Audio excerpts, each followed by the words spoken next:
So, yeah, sweet God, do I look exhausted.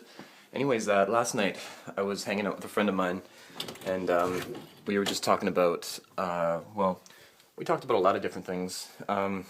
It's been a while since I did the whole Rants with KPK. I look very exhausted. I haven't slept properly in like 3 or 4 days, and I start night shift tonight at the Chapters here in Victoria, the bookstore, which is fucking awesome. And I'm working at a bookstore. And life has been pretty up and down as of late. I've definitely been thinking a lot, and I mean, that's something I can't escape with myself. It's part of my very nature.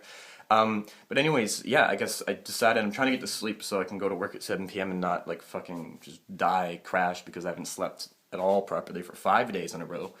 And a lot has happened in my life, and I will post a link to a blog post that describes basically what happened up until about mid-September.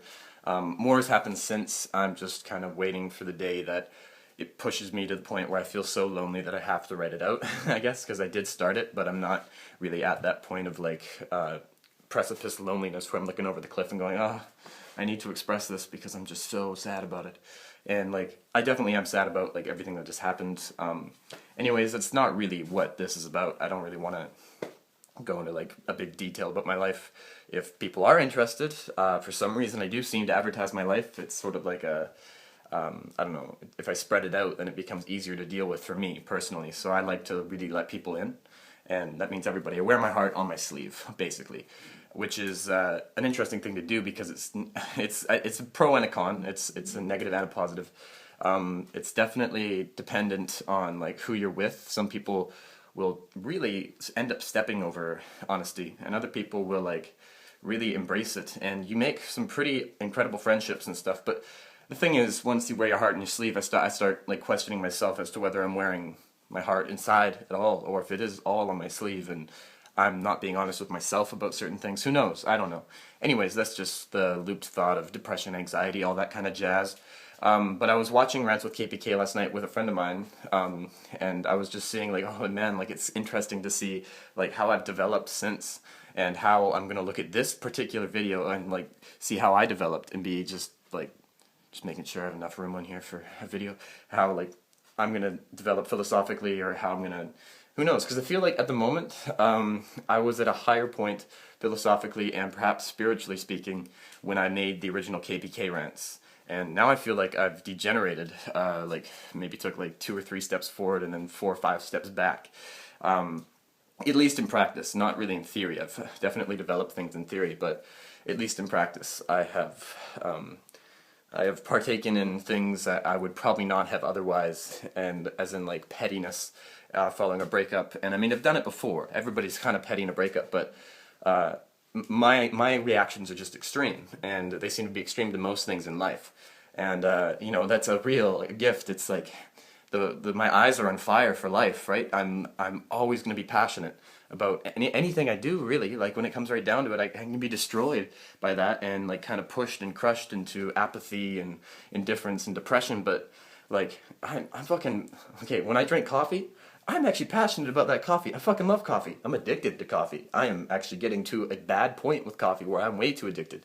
And I'm also passionate about what I learn and what I know. Like, I passionately read books, and I'm really into them. Like, Oscar Wilde says in one of his essays, De Profundis, I'm not sure if that's the actual essay's name, but it's all about how charity is basically demoralizing and degrading because it's like capitalism, like fixing with the left hand what it destroyed with the right. And it's you know, an interesting essay. Anyways, he talks about how, like, it's dangerous that, like, most people just literally accept the classics, the classic art, basically, the classic, you know, whatever, Dostoevsky, Leo Tolstoy.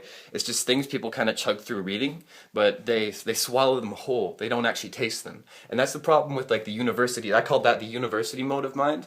And it's not to say that everybody at university is like that. Plenty of people go to university and really do swallow, and, well, they taste the classics. But the whole general paradigm with the universities and with schooling and all that kind of stuff seems to be that you're swallowing all this information whole. You're not really there to taste it, right? Because if you were there to taste it, you either have to have the combination of going for a degree and knowing you're going to get a job you love out of it, which happens but not that often, or you have to be swallowing it whole, basically, and just kind of pushing through so you get that piece of paper so you can get a job you don't enjoy or whatever, or, you know, you're there for the piece of paper, the degree to say that you learned, so you're just might find it interesting, but you're down in it, right? You're not letting it like sit on your tongue and savoring it, and it's kind of like a dangerous spot to be for civilization, because like if you look at all these classics, this classic literature, it's actually stating things that really would be of paramount value to destroying the paradigm we're living under at this point in time. But of course we just fucking we're not tasting it, so it's like, oh, let's just run through this, let's just fucking read War and Peace, and let's get Crime and Punishment out of the way, and, you know, read The Ego in His Own by Max Stirner, and whatever else, Aldous Huxley's Brave New World, and like just get that done, right? Because then you feel like you've got like some database of knowledge in the back of your mind, and you can say, oh, I've read 1984, I've read Crime and Punishment, I've read War and Peace, it's all good, I know what I'm talking about, right? But the majority of people that do that, and they're doing it mostly for a degree or whatever, or they're just going for whatever reason, then they literally only read it. They did not feel it.